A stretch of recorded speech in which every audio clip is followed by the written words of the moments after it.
Comment savoir si on a été en transe en faisant une séance d'hypnose? Eh bien, c'est très simple. L'hypnose, ça agit à un niveau inconscient. Donc si après la séance, vous avez constaté un changement, ne serait-ce que de vous détendre sans faire d'effort, c'est-à-dire que vous n'avez pas, pendant une séance d'hypnose, à travailler sur votre respiration, à faire une technique quelconque, ça se fait tout seul. Eh bien, c'est ce qu'on appelle la dissociation, c'est typique de l'hypnose, et évidemment, ce n'est pas quelque chose qu'on obtient à l'état conscient. Si par exemple je vous dis « détendez-vous maintenant », on n'aura pas ce résultat, ça ne vient pas d'un claquement de doigts. Alors que dans l'hypnose, on arrive à installer ces changements à niveau inconscient. Ces changements, ça peut être de la relaxation, ça peut être le fait de s'endormir tout à fait le soir, ça peut être un boost de confiance en soi, ça peut être le fait de ne plus ressentir de douleur. En fait, il y a une très très grande variété de choses qu'on peut obtenir avec l'hypnose. En gros, tout ce qu'on sait à peu près faire à l'état conscient, eh bien on arrive à le faire beaucoup mieux à l'état inconscient avec l'hypnose. Et même si, pendant la séance d'hypnose, vous avez été en contrôle, vous avez analysé, voire même critiqué, ce n'est pas grave, du moment que vous avez les effets escomptés à la fin, et ces effets prouvent que vous avez été en transe, peu importe que l'état hypnotique ait été léger ou profond, on a le même type d'efficacité. Alors, une petite chose évidemment, plus vous allez pratiquer l'hypnose, plus vous allez apprendre à approfondir la transe, à rentrer dans une sorte de demi-sommeil, si je devais utiliser une simplification, et ça n'apporte pas une progression par rapport à l'état classique plus léger, ça marche déjà très bien, mais en revanche, ça apporte beaucoup de détente, et ça, ma foi, c'est très très agréable, et ça participe à la diminution de votre anxiété. Alors, peu importe aujourd'hui que vous ayez une transe profonde ou légère, la répétition fera tout le travail.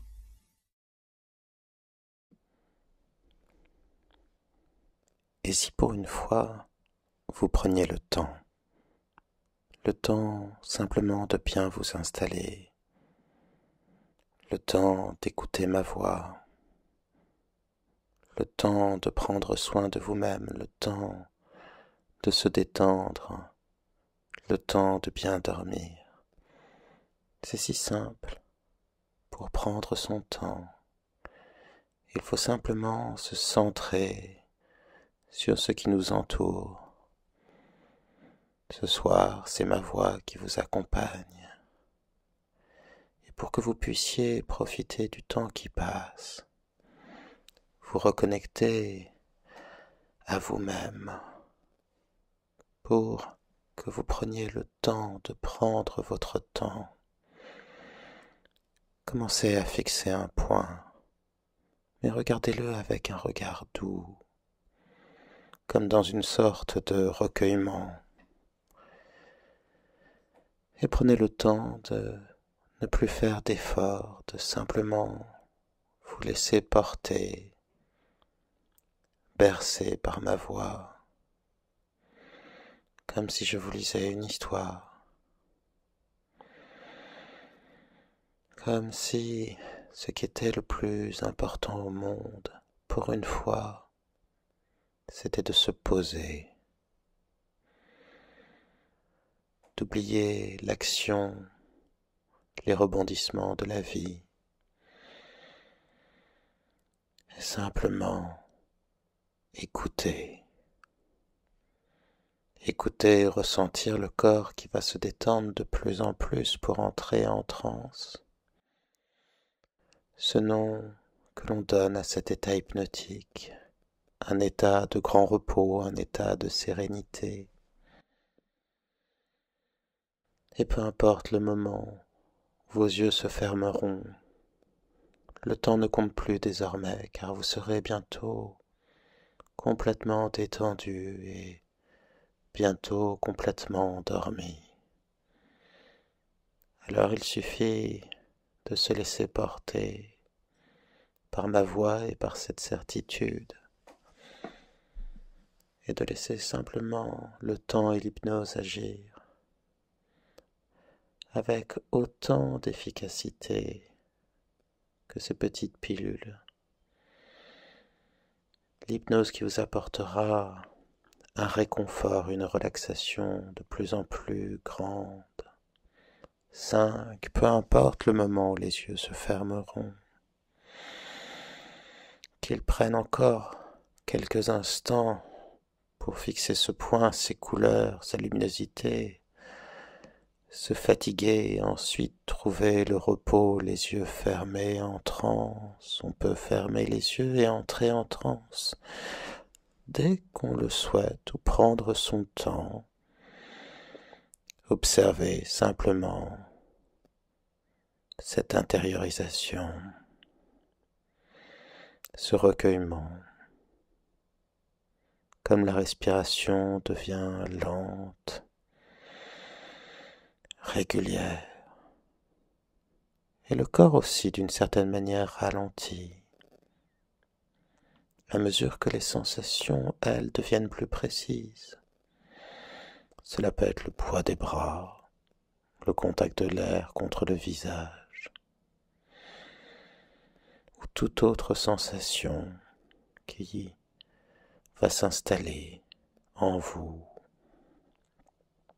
Alors, pendant que les pensées se font et se défont, s'accrochent et se décrochent, se conjuguent, s'alternent, se subdivisent, loin donc de toutes ces transformations proches de soi. Prenez juste 2 inspirations profondes, comme un dernier mouvement, comme un dernier effort avant de se laisser totalement peser, porter, guider par l'hypnose. Et la respiration, elle, va se ralentir toute seule. Comme cela, une respiration profonde, lente, régulière, comme le plus lent des métronomes, comme les branches d'un arbre qui se balanceraient au rythme d'un vent léger. La respiration ample et calme, et le corps qui de plus en plus lent entre pourtant de plus en plus profondément et rapidement en transe. 4. Et d'autres sensations peuvent s'installer, comme le poids de la respiration, plus lourde bien sûr. Avez-vous déjà remarqué à quel point le corps s'est alourdi ? Cela va de pair avec l'immobilité, le repos, le fait de prendre son temps. On se pose littéralement, et les bras lourds, et les jambes lourdes, et le corps lourd, laisse à l'esprit une légèreté presque faite de rêve, de rêverie, d'imagination, d'inconscient. Alors le corps est lourd, bien sûr, lourd sur ce lit, totalement posé, pesé, lourd, calme. Et tout semble plus lourd et calme et plus lent. Et même l'obscurité apporte à cette atmosphère une douce lourdeur.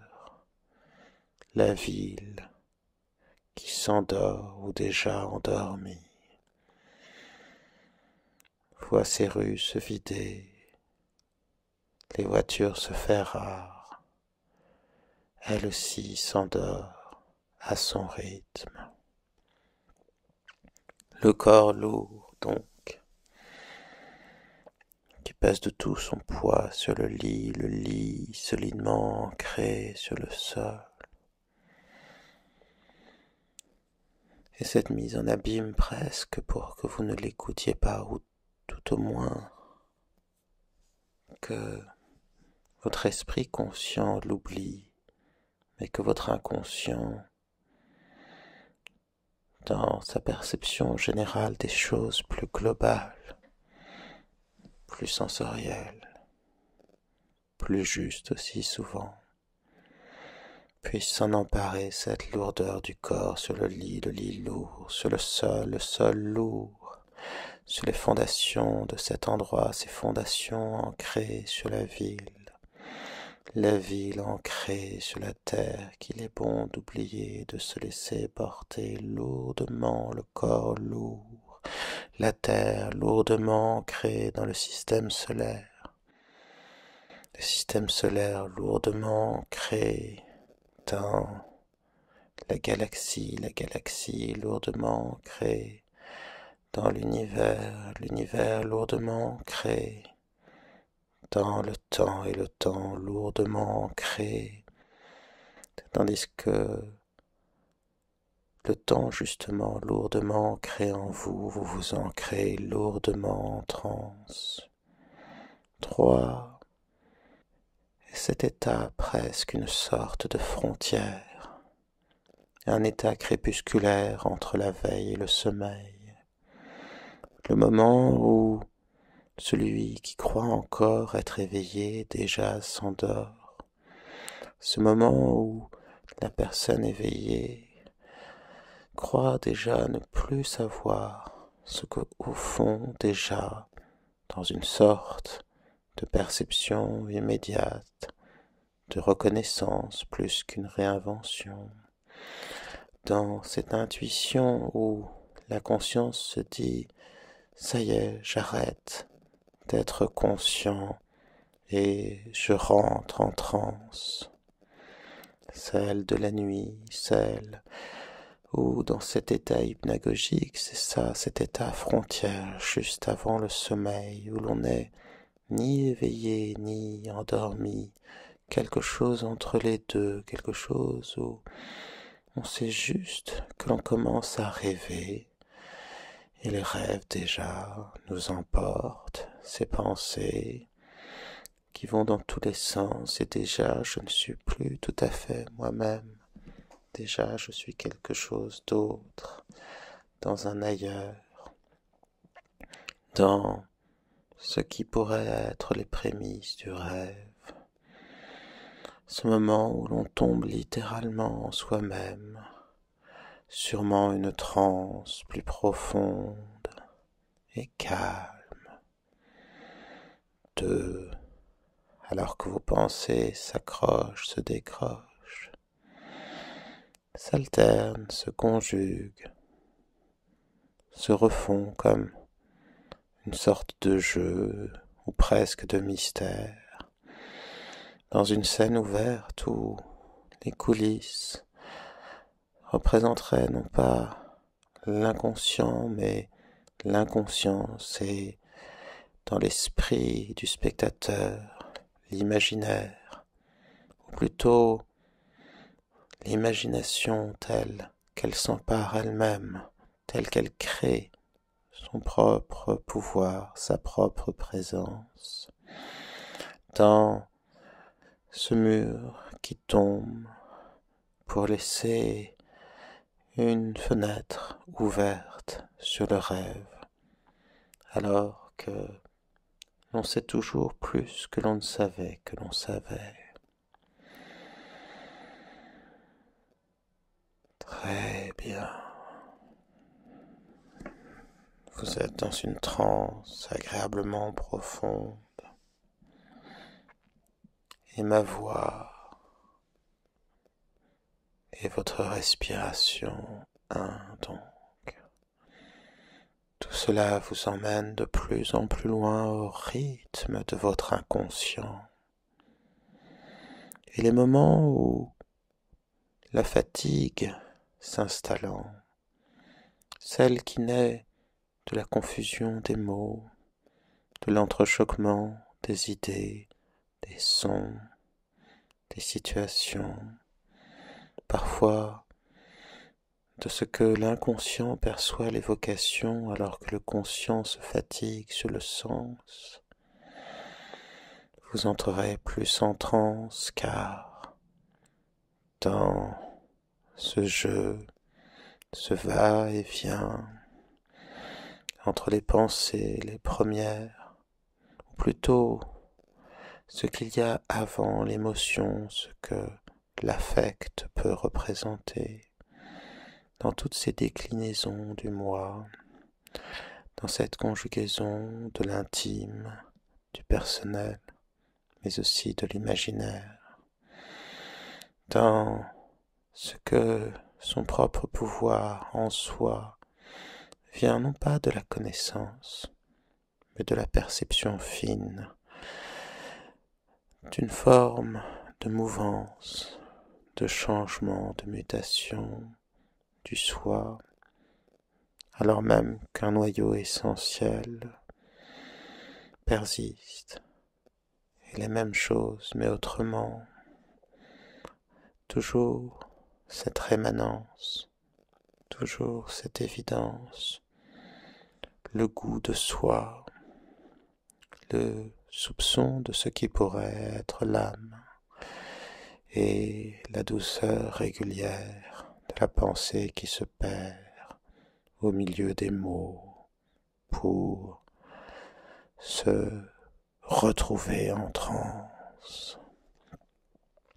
Car dans cette danse du soi, dans ce mouvement du soi, dans cette sensation personnelle, intime, pourtant reconstruite, pourtant perçue, si présente, en cela qu'elle est invisible mais présente partout, dans l'appréciation même de ce que le soir c'est du soir, et de ce que le temps apporte au temps, sublime, sublime entrelac de signifiance,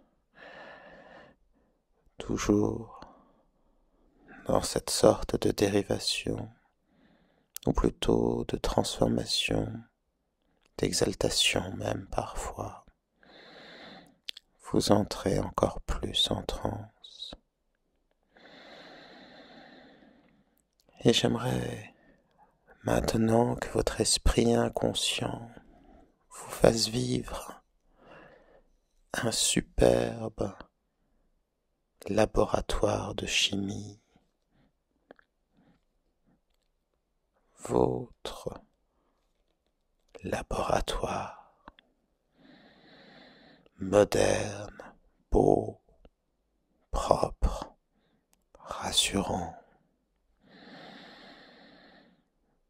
plein de ces verreries de laboratoire, de tubes à essai, de béchers, de verres à pied, des pipettes simples, jaugées, des fioles, des ballons, des ampoules à décanter, des entonnoirs, peu importe, si l'on ne sait pas exactement à quoi correspondent chacun de ces termes, peu importe si l'on ne sait pas exactement à quoi correspond chacun de ces termes, mais nous avons toujours en nous cette idée d'un laboratoire, l'antre du scientifique, le lieu des miracles de la science et des éprouvettes graduées, des chauffe-ballons, des cristallisoires, des agitateurs magnétiques, des propipettes, des balances électroniques, tous ces noms, tous ces ustensiles qui, pour les non-initiés à la chimie, donnent à ce laboratoire un air d'alchimie comme l'antre d'un alchimiste. C'est ici que vous allez composer, concocter, réaliser une pilule de sommeil, de calme et de joie. Et pour cela, vous allez pouvoir vous tourner vers ce drôle d'écran sur lequel va pouvoir apparaître l'état de vos pensées. Nous allons lui donner le drôle de nom de cristallisoire à penser, car en dessous de cet écran apparaîtra comme une sorte de poudre de cristaux qui seront l'essence même des pensées que vous aurez projetées dans cet écran. Et c'est en mélangeant soigneusement tous ces cristaux que vous allez pouvoir concocter cette pilule à dormir,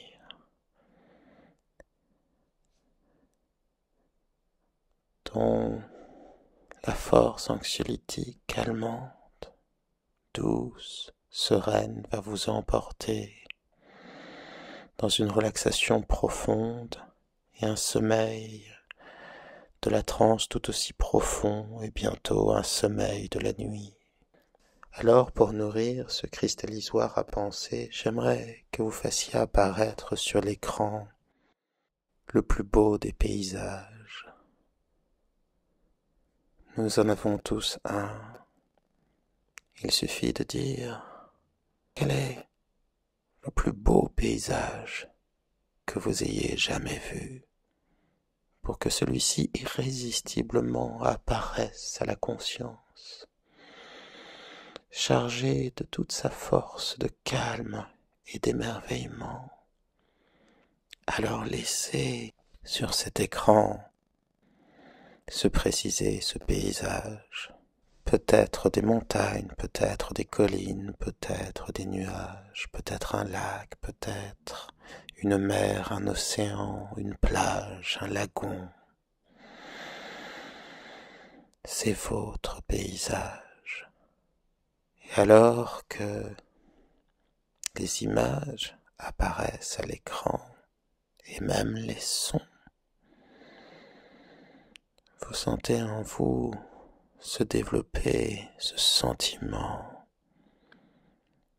de calme, j'irais même plus loin, de plénitude, qui accompagne et se nourrit de ce paysage merveilleux. Et en dessous de cet écran, de ce paysage, se cristallisent des sels de bonheur, des petits cristaux de relaxation. Quelle couleur auront-ils? Seront-ils aussi transparents que le cristal, vert comme une émeraude, ou bien rouge comme un rubis, ou bien de plusieurs couleurs, peut-être même irisé. Laissez ce petit tas de cristaux se former, cette poudre, un peu comme ce que l'on peut voir au bas d'un sablier. Et pour nourrir encore cette potion que vous allez créer, cette pilule, que vous pourrez avaler à chaque fois que vous en aurez besoin pour ressentir toute la paix, toute la sérénité du monde et vous relaxer ou vous endormir. J'aimerais que vous laissiez apparaître à l'écran une personne que vous appréciez sincèrement, qu'elle soit encore présente dans votre vie ou non. Une personne qui vous appréciait également et donnait comme une sorte de sentiment de chaleur à votre cœur, peu importe si l'image est ancienne. Les mots offerts traversent le temps et la mémoire garde en nous l'essentiel des gens que nous avons aimés. Alors, c'est comme un sentiment de réconfort qui se développe en vous. Et peu à peu, les cristaux apparaissent. Du sable d'affection,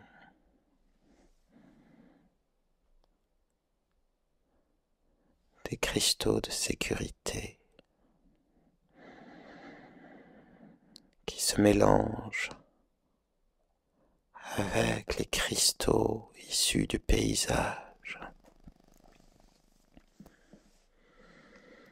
Et maintenant, il est temps de laisser naître sur cet écran une activité qui vous plaît. Peu importe que vous l'ayez faite plein de fois ou une seule fois. Celle-ci va apparaître et nourrir votre corps et votre cœur et votre esprit conscient et même inconscient de toute sa charge affective, positive. Peut-être un sentiment de joie ou un sentiment de sécurité encore. Peut-être une impression de contemplation, de recueillement. Peut-être simplement une sorte de chaleur à l'intérieur de vous. C'est très bien. Et de la même manière se créent les cristaux, cette fine poudre qui se mélange au reste.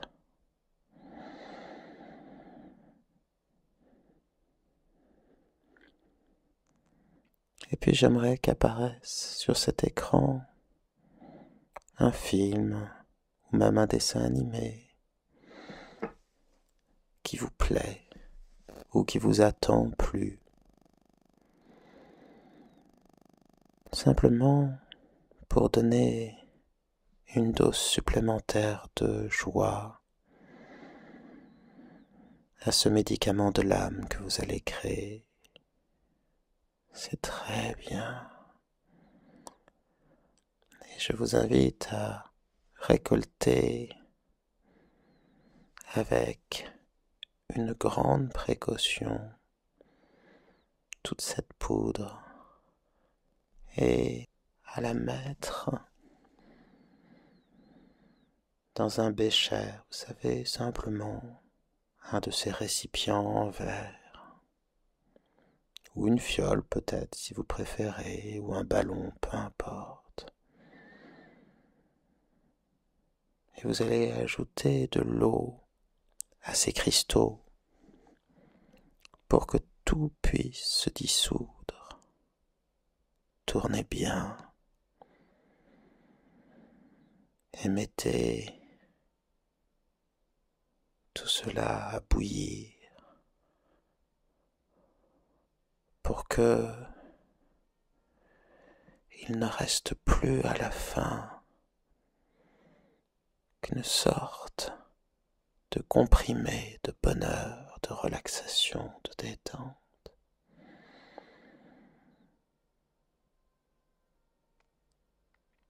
Observez le bouillonnement, peut-être les fumées,